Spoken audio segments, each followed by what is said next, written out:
guys, welcome back to my channel. Today's video is going to be makeup that I don't really use that much, that I really don't like as much as my other options. So I just wanted to show you guys what those palettes are and just kind of explain why I don't really like them.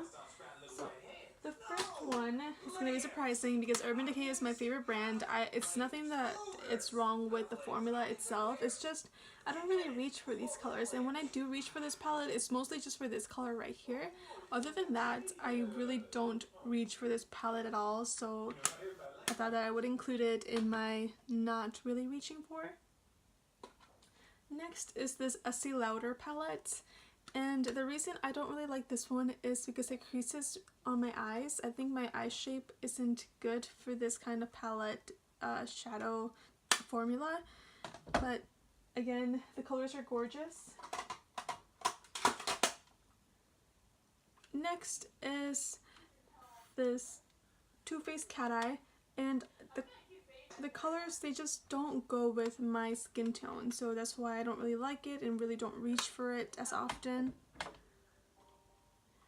And next is this Milani palette, and the texture is really amazing on this and it lasts a long time. I just again don't like the colors. They don't match with my dark face as much.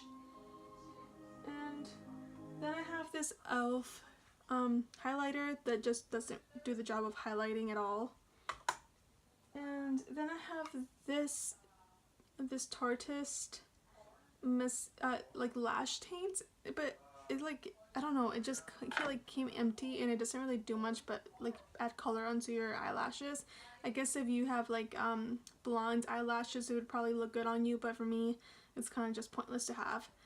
And then I have this e.l.f. palette, and I just don't like the palette that much because the quality isn't that good. Like, they go on beautifully, but then they don't last beautifully. Like, maybe an hour and then it'll start creasing, and that's not something I prefer. And lastly is this Tarte palette, and I love this palette. I love the highlighter in this palette and the bronzer. I just don't like that it's so bulky. I don't reach for it so much because it's so bulky. But other than that, I love this palette. And that's really all I have for this video. I hope you guys enjoyed it and maybe got a little bit of insight on some of the palettes that I had and which ones to avoid. And I'll see you guys in my next one. Bye guys!